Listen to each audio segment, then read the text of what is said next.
우리 천주교 교우들이 요셉 성인 닮아서 말을 안 해요. 그래서 내가 우리 말씀 나누게 좀 하여튼 안 해.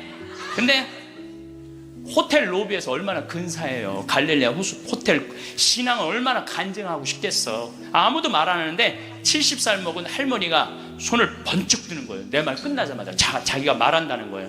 너무 고맙더라고요. 근데 그분은 할아버지하고 같이 오신 할머니인데 딱 일어나더니 할아버지의 손가락질을 딱 하더니 이렇게 말하는 거예요.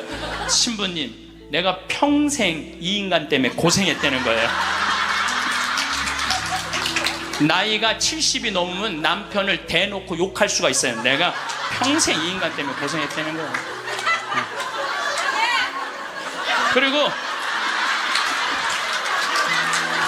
그리고 자기가 자식 셋 키웠는데 70이 됐는데 자기한테 자식들이 고맙다고 말 한마디 안 하고 남편이 그 잘난 반지 목걸이 한번 사준 적이 없다는 거예요. 속에서 우라통이 터지더래요. 내가 그렇게 고생을 해서 자식들을 키우고 남편 뒷바라지를 했는데 나의 고생을 알아주는 사람이 하나도 없더래. 갈비 먹고 싶을 때 와서 갈비 사주는 놈 한 놈도 없다는 거예요. 근데 어느 날 갑자기 내가 방송에서 나오더니 그러더래요. 늙어서 왜 갈비가 먹고 싶으면 자식이 사줘야 되냐. 그 지근성을 버려라. 갈비가 먹고 싶으면 내 돈으로 내가 가서 사 먹으면 되지. 그 자식이 사줄 때까지 기다리느냐. 무슨 돈으로 집 잡혀서 사 먹어라. 맨날 자식한테 섭섭하다고 그러지 말고. 그 얘기를 듣는데 이 할머니가 망치로 한 대 맞았대요. 지금 70살 넘은 할머니 할아버지들 중에 갈비가 먹고 싶다고, 여보 우리 갈비 먹고 싶다, 오늘 가서 갈비 사 먹자. 그리고 둘이 갈비집 가서 10만 원이나 된 돈 내면서 갈비 사 먹을 사람들이 얼마나 돼요? 그저 자식이 한번 사줘야지 그냥 한번 먹고 오는 거지. 그 돈 무서워서 벌벌 떨잖아요. 그러니까 자기를 위한 일을 안 하는 거예요. 이제는 여러분들 자기를 위한 일을 해야 돼요. 자기를 위한 일을. 어쨌거나 하여튼 이제 나도 이제 사 먹어야 되겠다, 집 잡혀서 그런 생각을 하는데 평화신문에 황창현 신부와 함께 떠나는 도보 성주순례가 딱 떴대. 그걸 보는 순간 이 할머니는 이거다 하고 이 할머니는 그냥 집을 팔았대. 그냥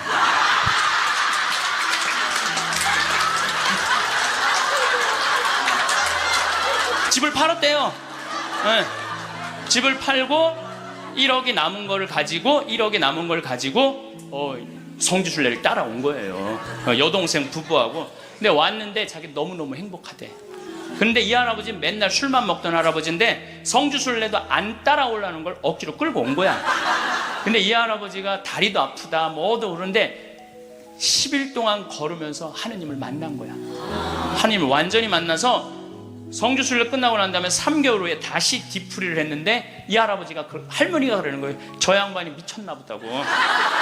왜 그러냐면 그전에는 전화만 하면 술 어서 먹을까 이랬는데 요즘 전화만 하면 성당 나와라, 성당 나가야 된다. 세상에 이렇게 돌아보면 난 웃으면서 죽을 수 있을 것 같아요. 또 작년에는 내가 또 아침마당에도 출연했잖아. 아침마당. 평화방송도 모자라서 아침마당까지.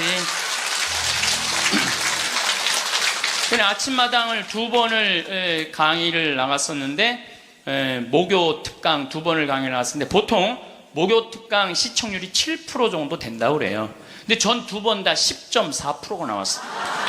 이게 뭐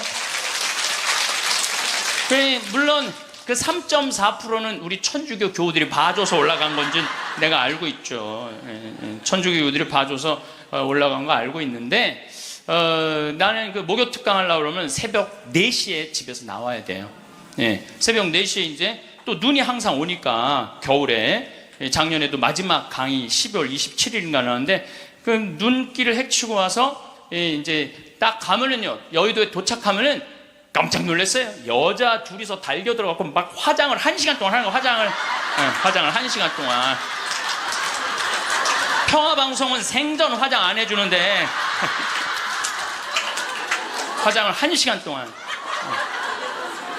그리고 이제 강의가 끝나고 이제 평창에 집에 들어갔는데 생태마을이 난리가 난 거야. 왜 그런가 했더니 그 강의를 들으면서 실시간 검색어가 1위였대요. 그리고 전국에 우리 교우들이 아니고 일반인들이 전화해갖고 거기 신부님 생태마을 자랑하는데 거기 가보고 싶다고. 근데 할머니 한 분이, 성당도 안 다니는 할머니가 전화해갖고, 오늘 그 강의한 신부님 어쩜 그렇게 유쾌하고 우리 마음을 잘 아느냐고.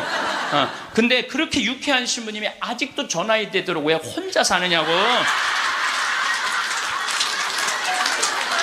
그거 좀 장가 좀 보내라고, 그 직원들이. 아니, 저를 염려해 주는 게 우리 천주교 교우들만 염려해 주는 게 아니라 성당 안 다니는 할머니도 염려해 주니 이게 얼마나 행복한 신부예요. 그래서 이게 죽을 때 웃으면서 죽을 수 있을 것 같아. 난 정말 행복했다. 제가 여러분들한테 지금 죽음 껴안기라는 주제로 강의를 하고 있습니다. 우리가 죽는 게 참 싫은 이유는 두려움 때문에 그렇습니다. 두려움. 막연한 두려움이 있어요. 죽고 난 다음엔 도대체 어떤 세상이 펼쳐질 것인가? 그런데 제가 말씀드렸듯이 죽고 난 다음에 우리는 천당에 가요. 네. 왜 천국에 가느냐면은 이 추운 날, 그 눈길을 마다 않고 여기 와서 이렇게 쪼그리고 앉아서 강의 듣겠다고 그러는 여러분들은 슬기로운 처녀들이에요. 네. 기름 종지에 기름이 오늘 또 한 방울 또 모아진 거예요. 네. 그러니까 여러분들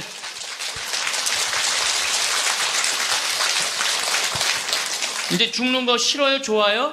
좋아요. 좋아해야 돼. 싫어하면 안 돼요. 네. 그리고 우리가 천국에 가면 더 이상 부당한 대우 받지 않고 서름 받지 않아요. 하느님께서 어느 누구든 위로해 주시고 따뜻하게 감싸 주시기 때문에 우리는 죽음 이후를 막연히 두려워할 필요가 없다는 거예요. 예수님께서 나는 부활이요 생명이다. 나를 믿는 사람은 죽더라도 영원히 죽지 않는다 말씀하신 것처럼 우리는 죽는 게 죽음이 아니야. 새로운 삶으로 옮아가는 여정일 뿐입니다. 여러분들 그 누에가 알이 되고 꼬치가 돼갖고 누에가 되고 난 다음에 그 다음에 어떻게 돼요? 나비가 돼서 날아가잖아요. 그 누에 꼬치로 있을 때 아주 볼품이 없잖아요. 근데 나비로 날아갈 때는 얼마나 아름다워요. 그러니까 우리가 천국에 가서는 지금 모습보다 훨씬 아름다울 거예요. 그랬더니 어떤 분이 딱 미국에서 강의를 하는데 맨 앞에서 강의를 열심히 듣던 분인데 굉장히 뚱뚱해요. 그런데 그분이 손을 들더니 신부님 나도 천국에 가면 날씬해지고 아름다워집니까? 그렇게 물어보더라고요. 그래서 제가 이렇게 대답을 했어요. 날씬하게 될지는 모르지만 아름답긴 할 거다. 아름답긴 할 거다. 어쨌든 우리가 두려움이 막연한 두려움이 있어요. 근데 하느님을 믿는 우리들은 죽는 것에 대한 두려움 가질 필요 없어요. 하느님께서 우리를 천국으로 초대해 주실 것이고 예수님이 뭐하러 그렇게 십자가에 힘들게 못 박혀 돌아가셨어요. 많은 사람들을 구원하시기 위하여 돌아가신 거예요. 여러분들은 그 부활신앙을 믿어야 돼. 우리 그리스도인들에게 최대 신앙의 핵심은 부활신앙이에요. 내가 나비보다 훨씬 아름다운 모습으로 부활할 거라는 이 믿음. 그래도 죽는 게 싫어. 뭐 때문에 그래? 생이별 때문에 그래. 생이별. 아무리 죽어서 천당 간다 하더라도 이 세상에 죽으면 더 이상 사랑하는 아내 볼 수 없고 남편 볼 수 없고 자식 볼 수 없고 부모님 볼 수 없기 때문에 이 생이별, 죽음 때문에 생이별이 되는 거예요. 죽으면 더 이상 사랑할 수도 없고 사람으로서 도리도 못하고 내가 누리고 싶은 호강도 못 누리고 이 세상에서 고생만 하다가 죽는 게 싫은 거예요. 그래서 여기 계신 분들 중에 죽기 직전에 후회하지 말고 죽기 전에 내가 뭘 할 걸 그런 거 후회하지 말고 혹시 돈 100억 정도 있는 분들은 한 10억, 20억만 놔두고 80억은 쓰세요. 맛있는 것도 사 먹고 여행도 다니고 그러면 되지. 제가 요즘 바빠서 텔레비전은 거의 못 보지만은 BBC에서 아주 재미난 프로그램을 해요. 영국 BBC에서 백만장자가 자기 신분을 감추고 아주 힘들게 사는 동네에 들어가는 거예요. 그래서 거기서 정말 열심히 사는 사람을 찾아내는 거예요. 찾아내서 이 사람이 백만장자인데도 불구하고 자기도 가난한 것처럼 해서 그 사람이 정말 열심히 살고 성공할 수 있는 가능성이 있으면은 한 달, 두 달 같이 지내다가 마지막에 깜짝 선물을 해주는 거예요. 당신 내가 커피숍 차릴 수 있도록 가게를 내주겠다. 이런 프로그램이 있어요. 그러니까 이 백만장자가 하는 거야. 백만장자가. 여러분들은 못하죠. 여러분들 누굴 커피숍을 차려줘. 백만장자가 하는 건데, 제가 너무 감동적인 그 장면 하나는 그 무료 급식소를 봉사하는 사람이야. 그 무료 급식소를 운영하는 남자인데 백만장자가 들어와서 같이 급식을 해주는 거예요. 근데 이 사람은 뭐 무료 급식소를 하니까 휴가도 한 번도 못 간 거야. 자기 있는 거 다 끌어다가 했는데 백만장자가 마지막에 난 당신한테 감동받았다. 내가 앞으로 당신 무료 급식을 계속 할 수 있도록 돈을 대주겠다. 근데 더 기가 막힌 거는 가만히 보니까 봉투를 하나 더 줘요. 더 주면서 가만히 보니까 당신 무료 급식소 하느냐고 휴가 한 번을 못 갔는데 이거는 당신 자신을 위한 휴가 비행 티켓이고 호텔 예약권이다. 자신을 위해서도 휴가를 한번 가라. 막 저 그걸 보는데 막 가슴이 막 먹먹하더라고요. 그러니까 돈 많은 사람이 좀 그렇게 살았으면 좋겠어. 돈 많은 사람이 그렇게 살았으면 좋은데 우리나라 부자들은 그런 멋이 없어요. 근데 영국 BBC에서 그걸 하니까 미국에서도 요즘은 해요. 그래서 이 백만장자들이 어려운 사람들을 가서 계속 깜짝깜짝 그러니까 사회가 건강해지는 거예요. 우리가 죽을 때 돈 가지고 가는 거 아닙니다. 죽을 때 가지고 가는 거 땅, 재산 이게 아니에요. 공술의 공수거예요. 빈손으로 왔다 빈손으로 가는 거예요.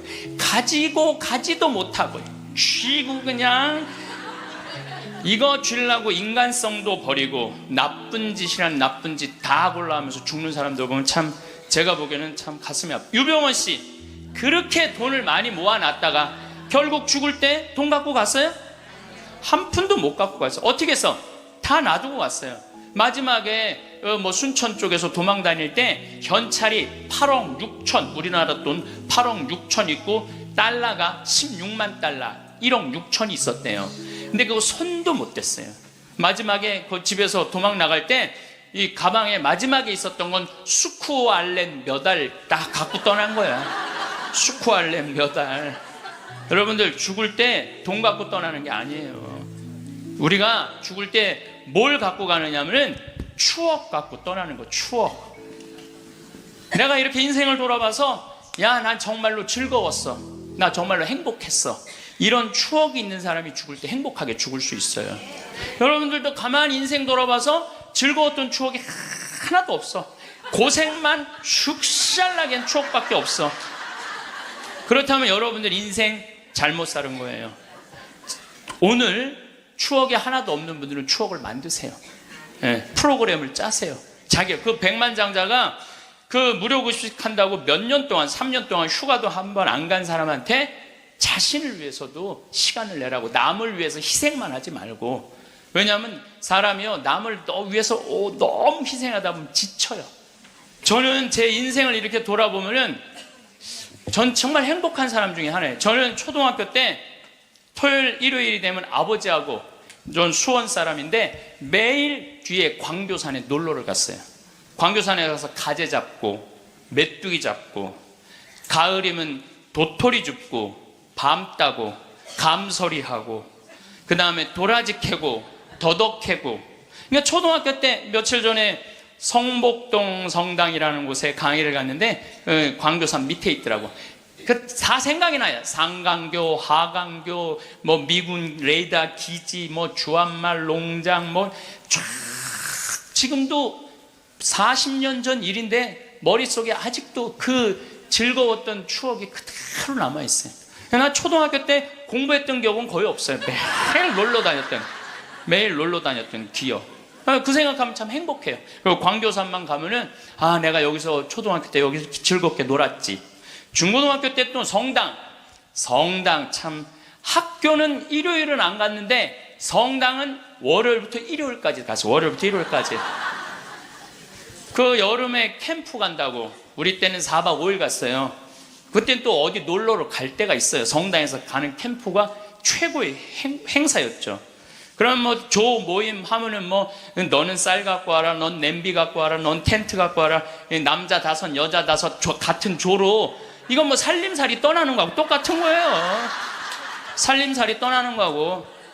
얼마나 그 중고등학교 때 성당에서 떠나는 캠프가 얼마나 좋았는지 몰라요. 예.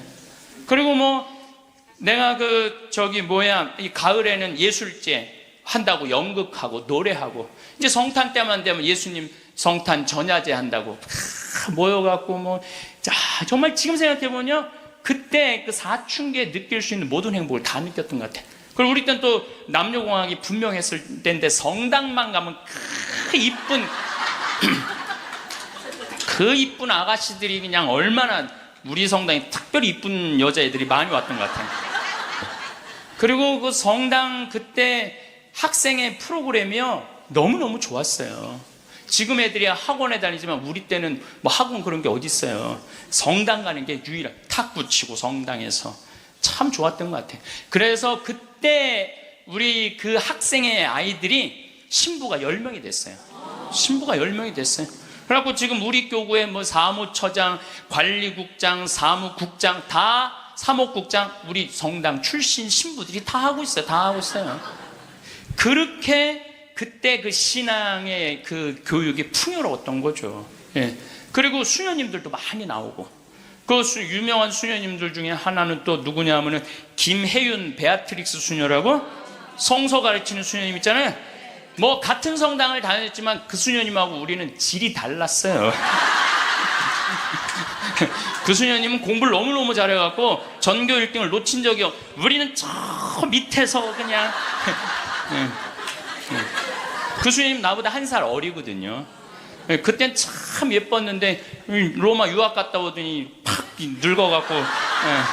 근데 지금도 이쁘다고 사람들은 그러긴 그러는데 그땐 참 예뻤어요, 수녀님이. 그러니까 얼마나 그 공동체가, 어제도 서울 둔총동 성당에 강의를 갔는데 그 나보다 한 2-3살 나이 많은 누나였는데 그때도 예뻤는데 지금 보니까 50, 한 4-5이 됐는데 지금도 그렇게 이쁘더라고, 그 누나가. 어제 너무 만나서 반가웠는데 그 누나도 아들이 지금 서울신학교 2학년 지금 다니고 있다는 거예요. 그러니까 신앙이 얼마나 좋았던 거예요, 그 공동체가. 그러니까 그 중고등학교 생각하면 나는 정말 행복한 사춘기를 보낸 거죠. 그래서 내가 제일 화려했을 때는 언제였느냐면은 신학교 때. 저는 방학이 싫었어요. 신학교 생활이 너무 재밌었어요. 먹여주지, 재워주지, 기도시켜주지, 철학 가르쳐주지, 신학 가르쳐주지, 성서 가르쳐주지. 이 신학교 교육이요, 내가 보기엔 이 교육 제도 중에 제일 좋은 것 같아요. 그냥 좀 신학교 7년 참 행복하게 살았어요. 보좌 신부 때는 또 훌륭한 본당 신부님 모시고, 우리 천주교 교우들은 보좌 신부들 이렇게 바라보는 눈이 사랑으로 꽉 차 있어. 그 느껴요. 이렇게 보면 보좌 신부 딱 보면 사랑으로 꽉 차 있어. 본당 신부 10년 동안 교우들이 참 내 말 잘 듣고 신부를 업고 살죠, 한국 천주교 교우들은. 참 이렇게 보면은요 너무너무 행복했던 것 같아요. 그리고 이제 10년 전에 강원도 평창 생태마을에 들어가서 이렇게 살면 본당이 없으니까, 뭐 본당이 없으니까 또 온 세상이 또 다 내 본당이야 또. 전 세계 다니면서 강의하고, 지난 여름에도 브라질, 아르헨티나, 페루, 칠레, 파라과이 5개 나라 한 달 동안 순회 강연 갔다 왔거든요. 페루 이제 뭐 얼마나 멀어요, 페루가. 페루 갔더니 이제 강의 이제 2시간 끝났는데 거기 회장님들이 신부님 귀양 여기까지 왔으니 마추픽추 가자고. 그러니까 강의는 2시간 하고 마추픽추는 2박 3일 갔다 오고. 이런 좋은 팔자가 어디 있어요. 브라질 가면 또 뭐 리오데자네이루, 또 아름다운 한국, 예수님이 이렇게 펼치고 있는 데 있죠. 이번에 월드컵 한데 참 얼마나 좋은 팔자예요. 깔라파떼라고 아르헨티나 맨 밑에 빙하 있는데 신부님 환경하시니까 꼭 보셔야 된다고. 신부님은 신부로 사니까 팔자가 좋아서 그렇지 우리는 얼마나 힘든지 몰라요, 사는 거. 무슨 우리가 즐거운 추억이 있어요. 저도 여러분들 힘들었을 때 많았어요. 인생 50살밖에 안 됐지만은 돌아보면 즐거웠었던 일만 있었던 거 아니에요. 근데 여러분들 사람은요, 과거를 돌아봤을 때 고통스럽고 괴로운 것만 기억하는 사람은요, 악해져요. 악해지게 돼 있어요. 근데 즐거웠던 것만 의도적으로 기억하려고 하면 선해지게 돼 있어요. 저도 사기 많이 당했어요. 이 세상에 사기 쳐먹기 제일 쉬운 사람이 신부예요, 신부. 세상 물정 모르니까 사기도 많이 당했고 배신도 많이 당했어요. 그래갖고 아픔이 많았었어요. 근데 가만히 내 인생을 돌아보면 내가 사기당했을 때 내 상태가 어땠었냐면 욕심이 꽉 차 있었을 때. 그러니까 내가 강의 때 여러분들 욕심 부리지 말라는 게 그냥 하는 말이 아니라 이 온 몸에서 경험을 하고 나온 말이에요. 온 몸에서 경험을 하고 나온 얘기, 그냥 하는 얘기가 아니에요. 온 몸에서 나온 거죠. 또 뭐 배신도 많이 당했고, 그러면서 제가 깨달은 게 있어요. 아, 욕심 부리지 말아야 되겠구나. 그리고 하느님을 더 사랑해야지, 사람을 더 사랑하면은 꼭 고통이 오는구나. 그리고 이제 좋았던 것만 기억을 하는 거야. 나빴던 기억을 자꾸 하면요, 인생이 우울해요. 습관이에요, 습관. 여러분들 그 불행한 사람들, 며칠 전에 그 신문에 아주 재미난 게 나왔어. 불행한 사람 10가지 특징이 나왔어. 자신과 남의 단점만 본다. 불행한 사람들은요, 자신과 남의 단점만 본대요. 그 다음에 두 번째, 변화시킬 수 없는 것에 대한 걱정을 한다. 그러니까 과거를 집착하는 거야. 과거에 내가 왜 그랬을까? 안 바뀌어요, 과거는. 그 다음에 쉽게 포기한다. 뭘 하다가 그냥 금방 포기하는 사람, 이 사람 불행해진다는 거죠. 운동을 하지 않는다. 운동하는 사람이 행복해요. 그래서 여러분들 꼭 운동하셔야 돼요. 그 다음에 성취 불가능한 목표를 세운다. 성취 불가능한 목표를 세운다. 건강에 좋지 않은 음식만 골라 먹는다. 그러니까 우리가 행복하려면 건강에 좋은 음식을 먹어야 돼. 우리 청국장 가루 같은 거, 이런 거. 얼마나 좋아요, 이 청국장 가루 같은 거. 나도 오늘 아침에 좀 일찍 나오는 바람에 청국장 가루를, 저는 그냥 제가 일어나자마자 제가 타 먹어요, 맹물에. 그걸 먹으면요, 기분이 참 좋아요. 그리고 이제 요즘은 이제 시래기, 무청 있죠? 우리 생태마을에 그냥 온 생태마을에 무청이 널려 있어요, 지금. 그걸 보고 있으면 기분이 좋아요. 그 시래기 탁 삶아갖고 무쳐갖고 밥을 비벼 먹으면, 우리 생 청국장에다 밥을 비벼 먹으면 너무 맛있어. 잠을 충분히 자지 않는다. 불행한 사람들. 인터넷에 갇혀 산다. 남에 대해 험담, 부정적인 말만 한다. 불행한 사람들은 이런 다 기미가 있어요. 그 다음에 마지막에 용서하기를 거부한다. 난 절대 용서할 수 없어. 이 사람들이 다 불행하다는 거예요.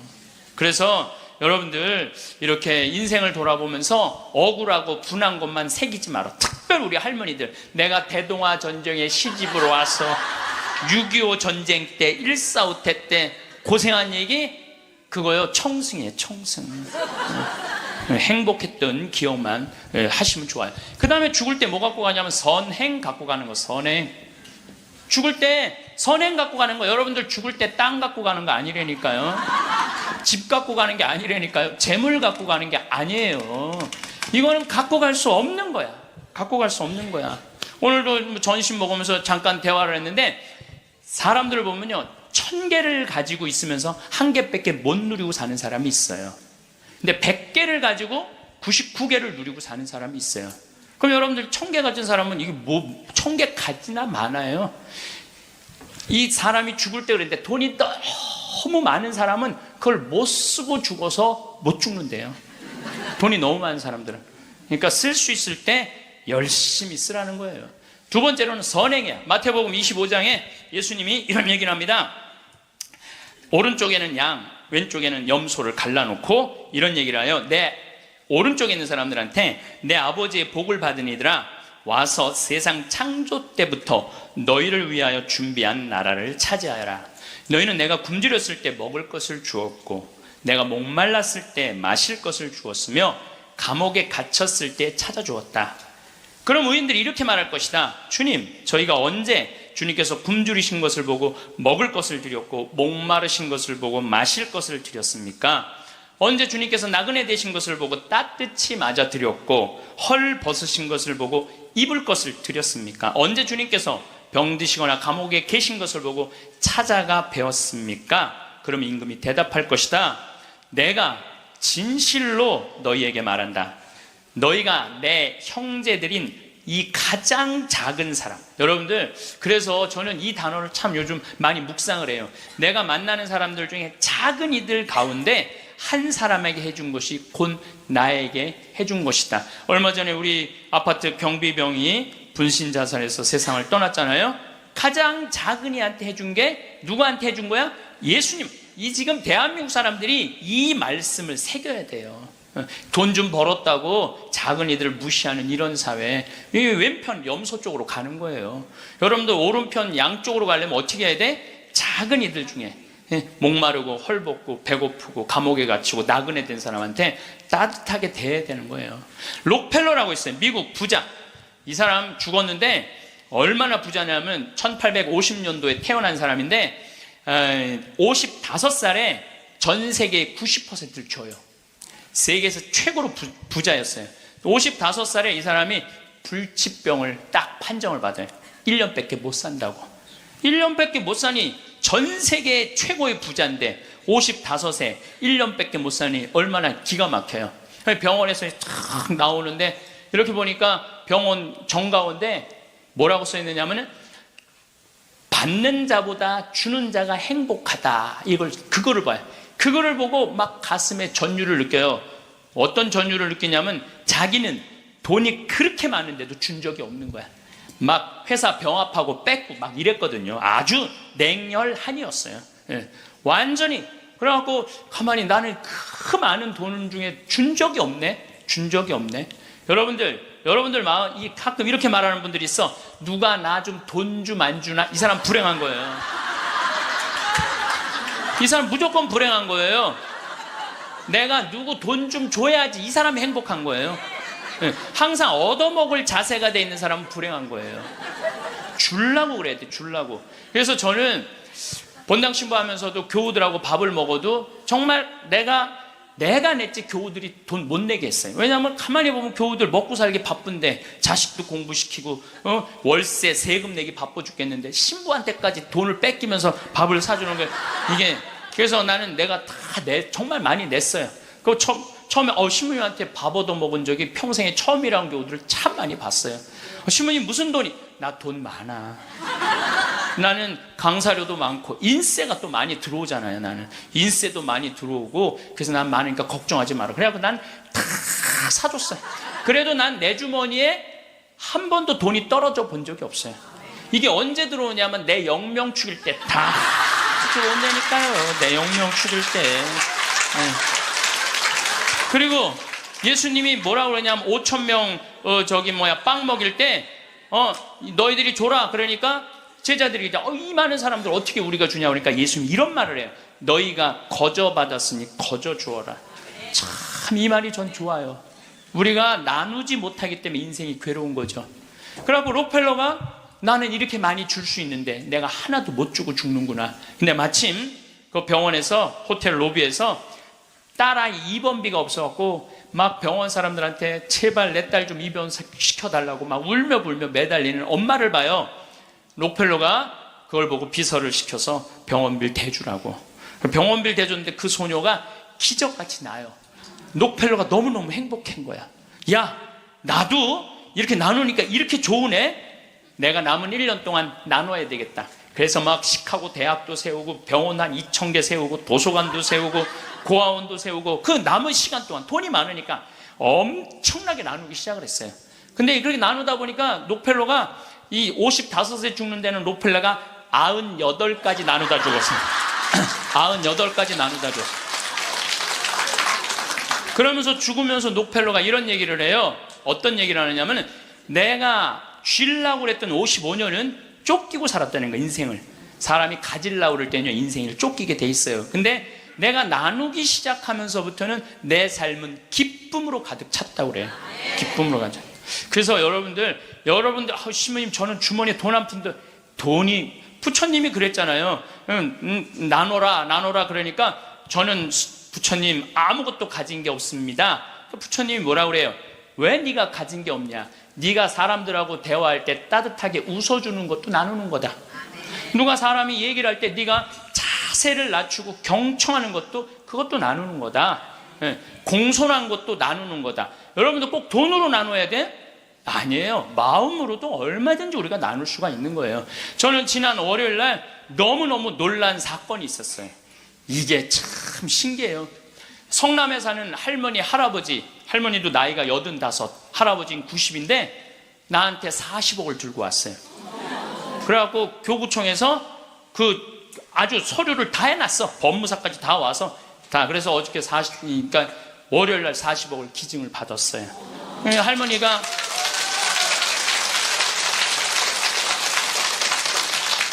그러니까 되는 놈은 되는 거야.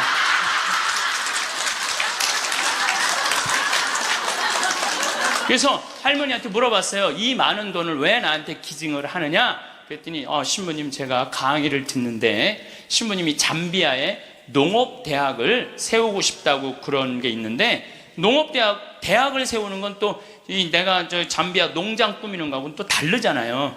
근데 저 신부님이 지금 저렇게 열정적으로 일을 하는데 나는 이제 떠날 날이 얼마 남지 않았는데, 근데 그래서 이제 신부님한테 기증을 하기로 했다고. 근데 할아버지가 더 멋있는 거야. 멋있냐? 나한테 기증서 마지막 서류 등기 다 해갖고 왔어. 그래갖고 근데 지문이 안 나오는 거야. 나이가 많으시니까. 난 또 월요일날 처음 알았어요. 여러분들 좀 기증하려면 조금 젊었을 때 지문 나올 때 하세요. 지문 나올 때. 지문이 안 나오는데 한 10번을 하는데 10번 다 기쁘게 하시더라고요. 근데 할아버지가 이런 말씀을 하세요. 이제야 좀 마음이 홀가분하다고. 그러면서 할아버지가 이런 말씀을 하세요. 그 아프리카에 굶는 사람들을 보면 너무 가슴이 아픈데 그냥 빵을 주는 건 큰 의미가 없다는 거예요. 그 빵을 만들 수 있는 사람을 키워내는 일이 더 중요하다는 거예요. 그래서 이제 그걸 이제 받아서 이제 제가 이제 또 숙제가 하나 생겼죠. 근데 신부님 왜 그렇게 좋아하세요? 신부님 주머니에 한 푼도 안 들어가는데. 왜냐하면은 우리 천주교가 그런 건 참 좋아요. 누가 기증을 받아도 내 이름으로 받을 수가 없어. 신부 이름으로. 그러니까 교구청 법인으로 받는 거야. 그러니까 내가 어떻게 해먹으려고 그래도 해먹을 수가 없어.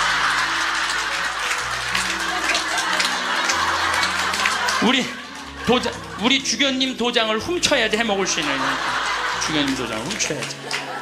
근데 그 할아버지가 더 기가 막힌 말씀을 하셨어요. 어떤 말씀을 하셨느냐면은, 신부님 아들한테 물어봤대요. 내가 이거를 40억을 신부님한테 기증하기로 했다. 그랬더니 아들이, 아버지 기증하세요. 나 넓은 집이 있고 직장 있는데 그거 돈 많으면 머리 아파요. 그 아들도 기가 막히죠. 아니 법적으로 소송도 한다는데.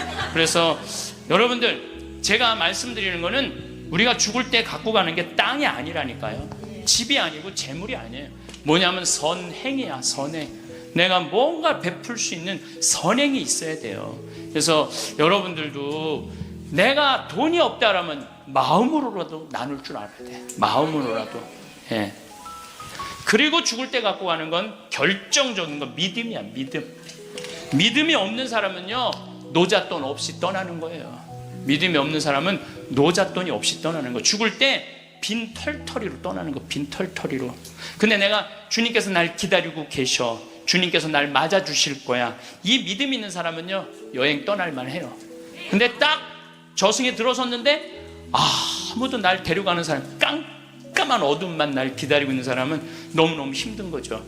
제가 한 10년 전에 우리 후배 신부들을 데리고 제주도에 스킨스쿠버를 데리고 갔어요. 바다에 들어가는 거. 근데 한 6, 7명 신부들하고, 지구 신부들하고 갔는데 문섬, 새끼섬, 서귀포 쪽에, 거기가 참 아름다워요. 근데 이제 그 신부들은 초보니까 강습을 받고, 나는 좀 할 줄 아니까 새끼섬에 바다에 이렇게 들어가서 이제 혼자 이렇게 혼자 절대 가면 안 되는데 그래도 이제 혼자 이렇게 좀 옆에 이제 강습하는 거 보고 혼자 이렇게 돌았어요. 근데 그 신부 중에 하나가 물 공포증 있는 신부가 있어요. 너는 여기서 낚시만 해. 그래갖고 이제 그 신부는 위에서 낚시를 하고 있는데 나는 이제 바다에 들어 물고기가 얼마나 많은지 몰라요. 돌돔 하여튼 물고기가 얼굴을 치고 지나갈 정도로 물고기가 많아요. 바다에 들어가 보면은. 그래갖고 이제 한 바퀴 한 30분 이제 다이빙을 하고 나와서 그 후배 신부한테 물어봤어. 물고기 좀 잡았어? 이 신부가 한다는 얘기가 신부이 한 마리도 없나 봐요. 30분 동안 한 마리도 못 잡았어요. 그러는 거예요. 그 많은 물고기를 두고 그 위에서 낚시하는 사람은 한 마리도 없는 줄 알고 그냥 계속 한 마리도 없다고 투정을 부리더라고요. 신앙생활도 똑같아요. 신앙생활도 내가 하느님을 믿고 하느님 안으로 빠져들면은요, 그 안에는 온 세상이 하느님의 섭리야. 하느님의 손길이고 하느님의 사랑이야. 근데 많은 사람들은 그 물속에 뛰어들지 않아요. 뛰어들지 않고 바깥에서 있는 거야 없는 거야 하느님 계신 거야 안 계신 거야 이러고 있으니까 잡아요 못 잡아요? 못 잡아요. 여러분도 오늘도 저기 야 명동에 오늘 그 신부님 강의 간대자 가자 데리고 올라오래. 아유 뭘 가 니네나 가. 난 나중에 기회 되면 갈게. 그 사람은요 못 잡는 거예요. 물고기를 못 잡는 거예요. 얼마나 하느님 안에 들어가면은 신앙의 보물이 얼마나 많은데. 또 우리 보자 신부님이 그런 얘기를 해요. 보자 신부님이 자기 낚시를 참 좋아해요. 우리 보자 신부님이. 근데 신부님 강론 때 그러더라고요. 보면은 아무리 물고기가 안 나와도 한 자리에서 4시간 5시간 앉아있으면 결국은 나올 때 되면 밑밥을 뿌리면은 나올 때 되면 엄청나게 나온다는 거예요. 그럼 우리 보자 신부님이 우리 조카 며느리 아이가 아기를 가져갖고 잉어를 좀 해달라는 거예요. 가면 막 이렇게 잡아오는 거예요. 어떻게 이렇게 재주가 좋으냐 그러니까 신부님이 한 자리에 계속 있으면 잡는다는 거예요. 한 자리에 계속 있으면은. 근데 자기가 낚시터에 가보면 한 마리도 못 잡아가는 사람이 있대. 어떤 사람이냐면 1시간씩 옮기는 사람.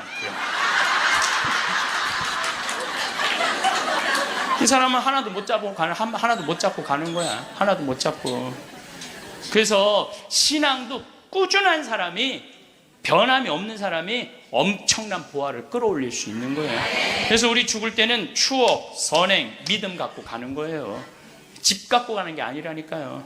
어쨌든 내가 지난 2월 달에 이제 성주순례 이제 가서 이제 갈릴레아 호수를 도는데 그 갈릴레아에서 3일을 머물었어요. 갈릴레아가 신앙의 유산이 너무 많아요.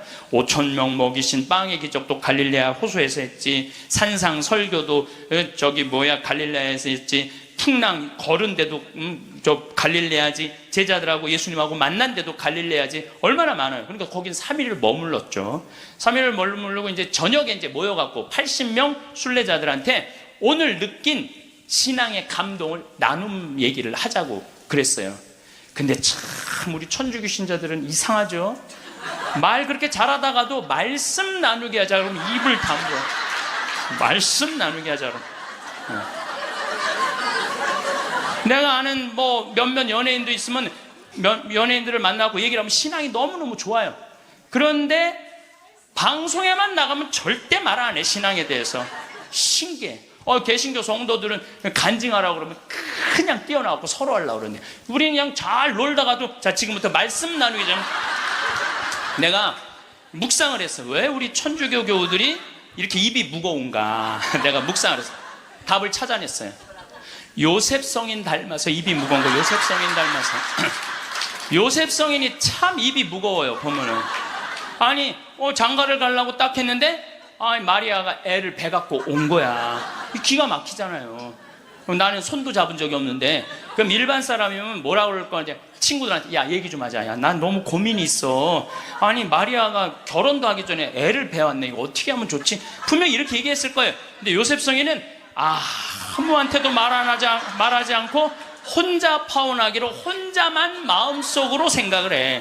우리 천주교 교우들하고 똑같은 거예요. 12살 때 예수님 3일 동안 잃었다가 3일 만에 찾았어. 3일 동안 근데 나는 요셉 성인도 참 대단해요. 내 애도 아니고 그렇잖아요. 내 애도 아니고 마누라도 내 마누라도 아니야. 사실은 그렇잖아요.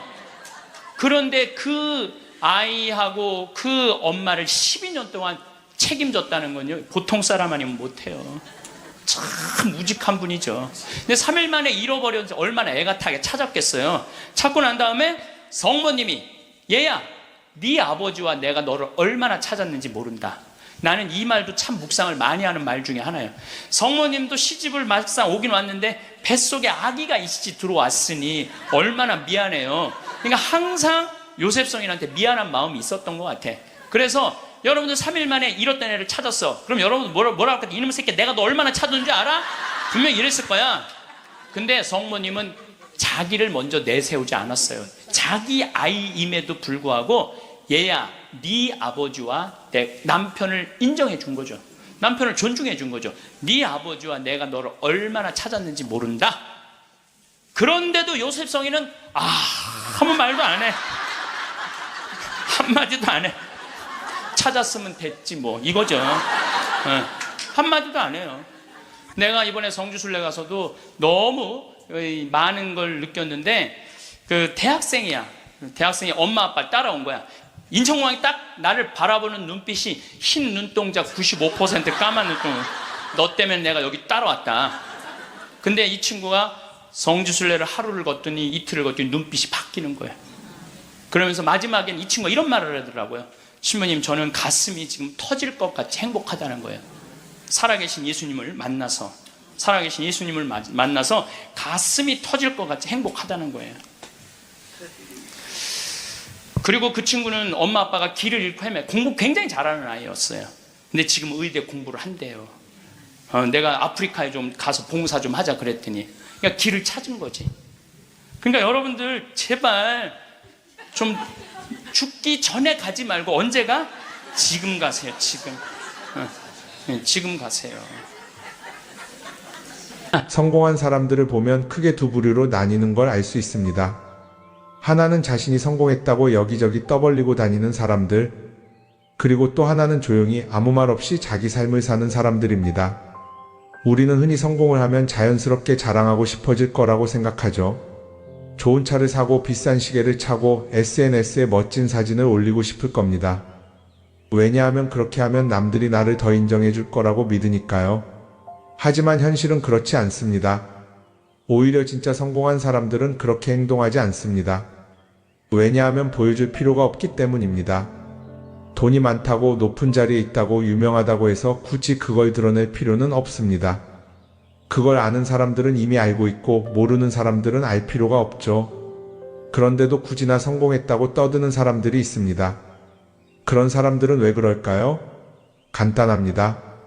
그 사람들은 사실 그렇게까지 성공한 게 아니기 때문입니다. 우리는 종종 SNS에서 성공한 사람들을 봅니다. 해외여행을 가고 고급 레스토랑에서 밥을 먹고 멋진 차를 타고 다니는 모습? 그런데 가만히 보면 그런 걸 보여주는 사람들은 언제나 뭔가를 팔고 있습니다. 강의를 팔든 자기 브랜드를 홍보하든 아니면 단순히 자기 자존감을 유지하려고 하든 간에 결국 목적이 있는 거죠. 진짜 부자들은 그렇게 하지 않습니다. 오히려 조용히 아무도 모르게 자기 일을 합니다. 왜냐하면 자랑해서 얻을 게 없기 때문입니다. 오히려 괜히 잘난 척했다가 사람들에게 이용당하거나 시기와 질투를 받거나 쓸데없는 오해를 사는 게 더 피곤합니다. 이건 단순한 돈 이야기가 아닙니다. 사회적인 성공을 이룬 사람들도 마찬가지입니다. 진짜 실력 있는 사람들은 자기 실력을 굳이 떠벌리지 않습니다. 왜냐하면 그럴 필요가 없으니까요. 자기 분야에서 최고라면 사람들이 먼저 알아서 찾아옵니다. 반대로 실력이 부족한 사람일수록 자기를 포장하려고 애씁니다. 우리가 흔히 듣는 말이 있죠. 빈수레가 요란하다. 이 말이 괜히 있는 게 아닙니다. 정말 내실이 있는 사람들은 굳이 시끄럽게 굴지 않습니다. 반대로 겉만 번지르르한 사람들은 자기가 얼마나 대단한지 떠들고 다닙니다. 이걸 좀 더 현실적인 예로 들어볼까요? 동창회에 나가면 꼭 이런 사람이 있습니다. 옛날에는 별거 아니었는데 갑자기 잘 됐다고 나타나서 자기가 얼마나 성공했는지 자랑하는 사람. 처음에는 다들 와 대단하다 하고 들어주지만 시간이 지나면 어떨까요? 대부분 속으로 이렇게 생각할 겁니다. 저 사람 뭐 저렇게까지 티를 내? 결국 그런 사람은 점점 멀어지게 됩니다. 반면에 정말 성공한 사람들은 조용합니다. 굳이 자기가 어떻게 살고 있는지 설명하지 않죠. 그런 사람들은 오히려 주변에서 먼저 알아보고 자연스럽게 존경을 받습니다. 그게 진짜 성공입니다. 그럼 우리는 어떻게 해야 할까요? 내가 뭔가를 이루었을 때 굳이 남들에게 알릴 필요가 있을까요? 물론 가까운 사람들에게 좋은 소식을 전하는 건 좋습니다. 하지만 굳이 모든 사람들에게 나 이렇게 잘 살고 있어요 하고 알릴 필요는 없습니다. 그런 행동은 결국 나에게 득이 되지 않습니다. 성공이라는 건 원래 조용한 겁니다. 내가 잘 되고 있으면 주변 사람들이 자연스럽게 알게 됩니다. 굳이 내가 말하지 않아도 내 행동과 태도에서 묻어나오게 되어 있습니다. 그러니 굳이 보여주려고 애쓰지 마세요. 오히려 그게 더 진짜 성공한 사람의 태도입니다. 사람은 사회적 동물이라고 하잖아요. 혼자 살아갈 수 없고 결국 사람과의 관계 속에서 기쁨도 얻고 때로는 상처도 받습니다. 그런데 한 가지 생각해 볼 게 있어요. 우리가 정말 인간관계가 필요해서 맺고 있는 걸까요? 아니면 그냥 그래야 한다고 배워서 어쩔 수 없이 유지하고 있는 걸까요? 어릴 땐 친구 많으면 좋다고 하죠. 사회생활에서도 인맥이 중요하다는 말을 많이 합니다. 그런데 정작 주변을 보면요, 인간관계가 넓은 사람일수록 스트레스를 더 많이 받아요. 전화벨이 울릴 때마다 이번엔 또 무슨 부탁일까 싶고 단체 채팅방에서 메시지가 올 때마다 이걸 또 어떻게 대답해야 하나 고민하죠. 관계가 많아질수록 책임과 피로도 함께 늘어나는 겁니다. 어떤 사람들은 인간관계를 줄이면 외롭지 않겠냐고 해요. 그런데 가만히 생각해보면 진짜 외로움을 느끼는 순간이 언제인지 아세요? 오히려 불필요한 인간관계 속에 있을 때입니다.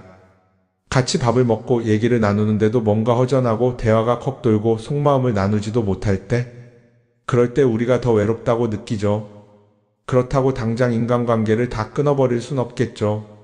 하지만 적어도 내가 정말 소중하게 여겨야 할 관계와 그냥 관성적으로 유지하는 관계는 구분할 필요가 있습니다. 예를 들어 매번 나한테 부탁만 하고 정작 내가 어려울 땐 연락 한 번 없는 사람. 내가 실수하면 뒷담화를 하면서 내 앞에서는 웃는 사람. 이런 관계를 굳이 계속 이어갈 이유가 있을까요? 가끔은 이런 경험도 있을 거예요. 우연히 어떤 사람과 친해졌는데 만난 지 얼마 되지도 않았는데 너무 많은 걸 털어놓는 사람들 있죠. 자기 속사정부터 가족 문제, 직장 고민까지 쏟아내는 사람들. 이런 경우 두 가지의 가능성이 큽니다. 하나는 그냥 감정적으로 의존할 사람이 필요해서일 수도 있고 또 하나는 내가 믿을 만한 사람인지 떠보는 걸 수도 있어요. 어떤 경우든 이런 관계는 오래가기 어렵습니다. 사실 친밀함이라는 건 시간이 필요한 법이에요. 적당한 거리를 두고 천천히 서로를 알아가야 하는데 초반부터 급격하게 가까워진 관계는 쉽게 무너지는 경우가 많습니다. 처음엔 친하다고 생각했는데 어느 순간 사소한 일로 틀어지고 결국 남보다 못한 사이가 되는 거죠. 그러면 인간관계를 어떻게 해야 할까요? 답은 간단합니다. 억지로 맺지 말고 굳이 유지하려고도 하지 않는 거예요. 내가 편한 관계라면 자연스럽게 이어질 것이고 그렇지 않다면 서서히 멀어질 겁니다. 그리고 그걸 억지로 붙잡지 않아도 괜찮습니다. 관계를 유지하는데 에너지를 쓰기보다는 정말 소중한 관계에 집중하는 게 더 낫지 않을까요? 어떤 사람은 내가 인간관계를 줄이면 나중에 나 혼자 남는 거 아니냐 걱정하기도 해요.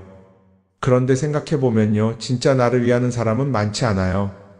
인간관계를 줄인다고 해서 완전히 혼자가 되는 게 아닙니다. 오히려 불필요한 관계를 정리하고 나면 남아있는 관계들이 더 단단해지고 가치 있게 느껴질 겁니다. 예전엔 인맥이 자산이라는 말을 많이 했어요. 그런데 요즘은 꼭 그렇지도 않죠. 오히려 불필요한 인간관계가 많으면 그게 짐이 될 수도 있어요. 적당한 거리, 적당한 선. 이걸 잘 지키는 게 결국엔 가장 편한 인간관계를 유지하는 방법 아닐까요? 한번 곰곰이 생각해 보세요. 지금 내 주변에 있는 사람들 중에서 내가 정말 편하게 만날 수 있는 사람이 몇 명이나 되는지, 내가 억지로 맞춰주고 있는 관계는 없는지. 관계를 줄이면요, 외로워지는 게 아니라 오히려 더 자유로워집니다.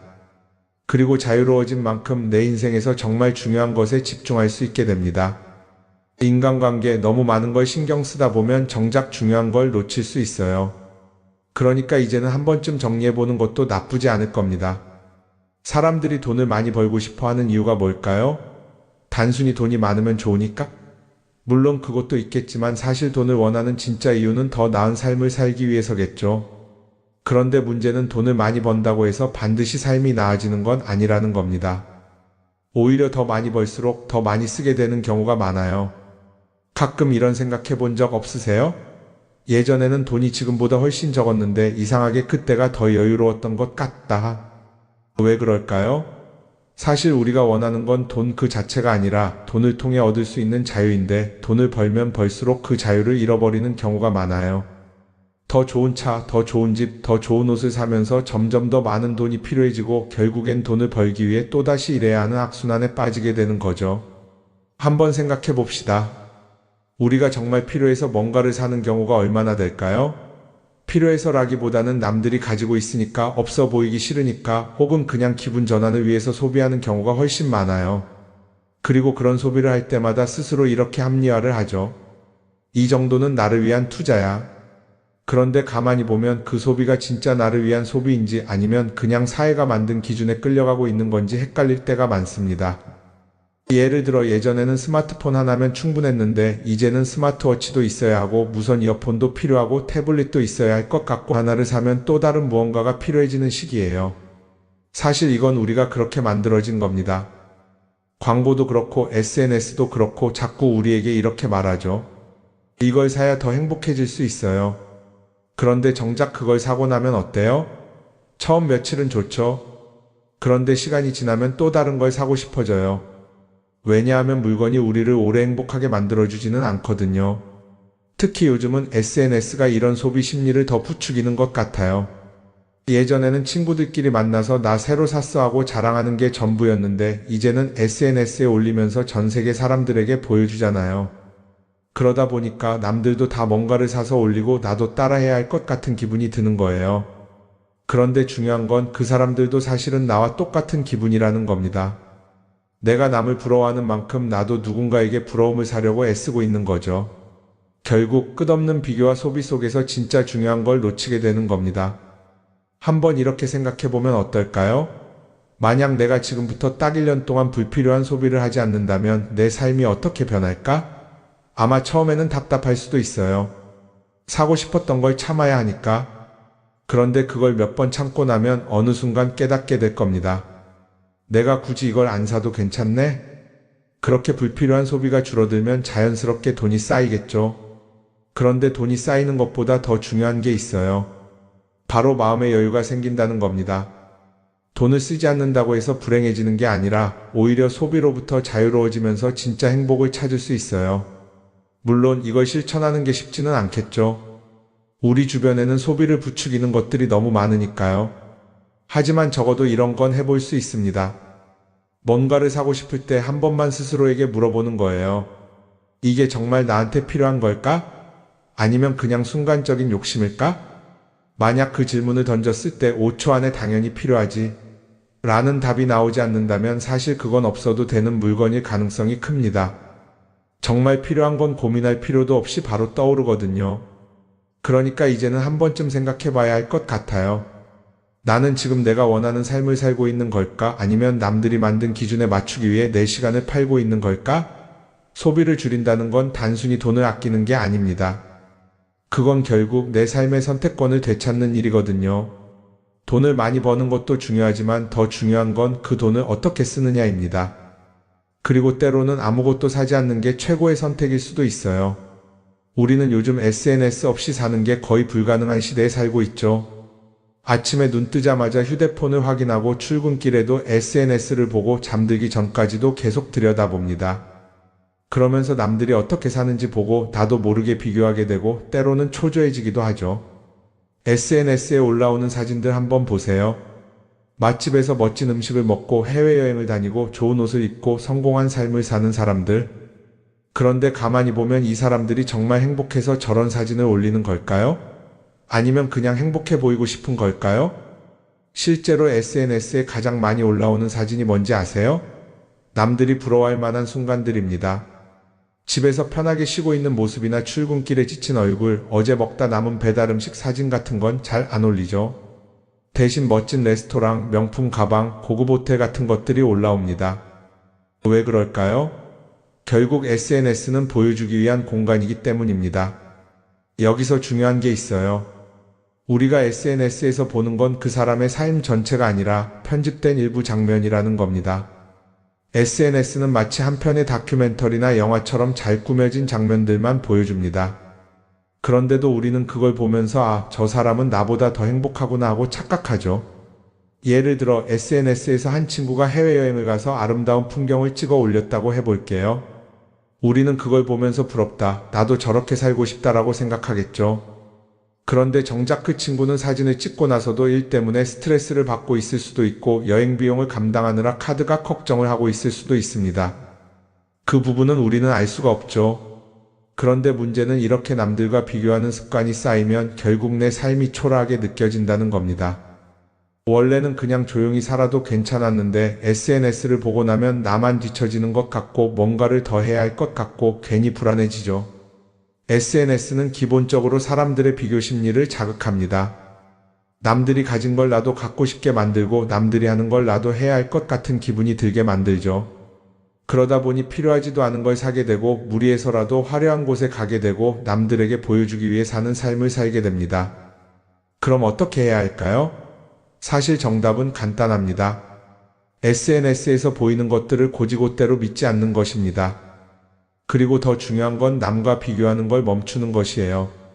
어떤 사람이 비싼 차를 타고 다닌다고 해서 그 사람이 꼭 행복한 건 아닙니다.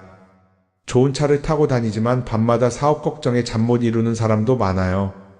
반대로 대중교통을 이용하지만 마음 편하게 사는 사람도 있죠. 결국 행복은 보이는 것이 아니라 느끼는 것입니다. SNS를 덜 보면 덜 불행해진다는 연구 결과도 있어요. 하루 종일 남의 삶을 보면서 비교하는 시간을 줄이면 내 삶에 집중할 수 있는 시간이 많아지는 겁니다. SNS를 완전히 끊을 필요는 없지만 최소한 그 안에 있는 것들이 전부 진짜라고 생각하지 않는 태도는 필요합니다. 우리는 누구나 자신만의 속도로 살아가고 있어요. 남들은 남들대로 사는 거고 나는 나대로 살면 됩니다. SNS에서 남들의 화려한 모습을 볼 때마다 한 번쯤 이렇게 생각해 보세요. 이건 그 사람이 보여주고 싶은 삶일 뿐이다. 그러면 조금은 편해질 겁니다.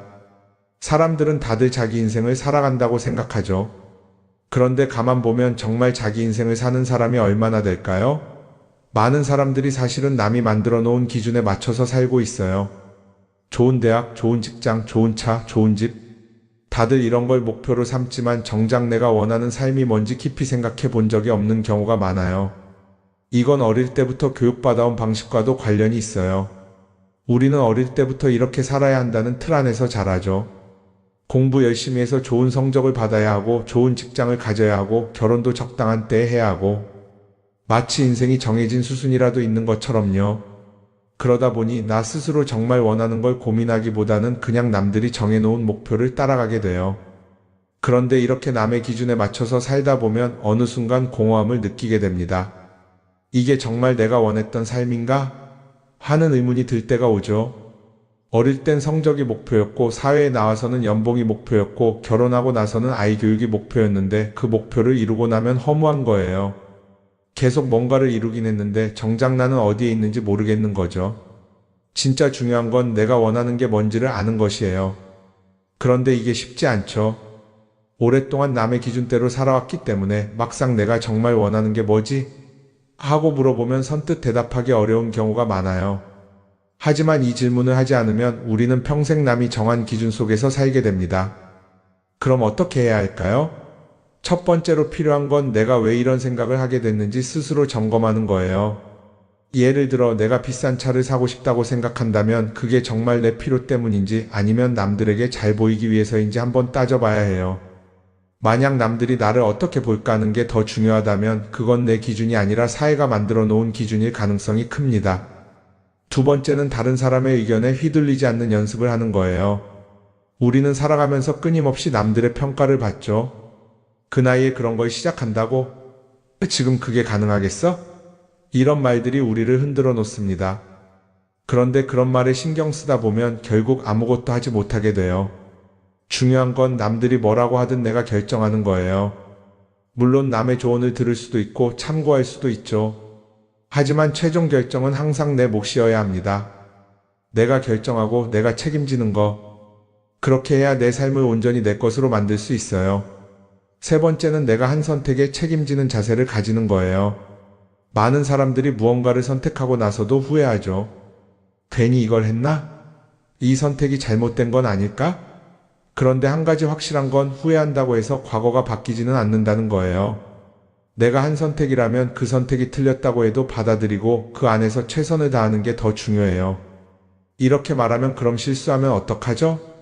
라고 걱정하는 분들도 있을 거예요. 하지만 생각해보면 우리가 실수를 두려워하는 이유도 결국 남의 시선 때문이에요. 내가 실패하면 남들이 날 어떻게 볼까?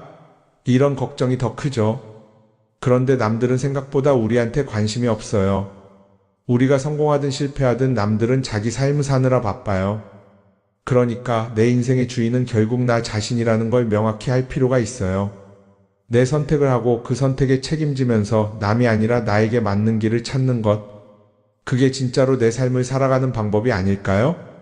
어쩌면 우리는 너무 오랫동안 이렇게 살아야 한다는 틀 속에 갇혀 있었는지도 모릅니다. 하지만 이제는 한 번쯤 생각해 봐야 합니다. 나는 진짜 내 삶을 살고 있는가? 그리고 만약 아니라면 지금부터라도 조금씩 바꿔보면 어떨까요?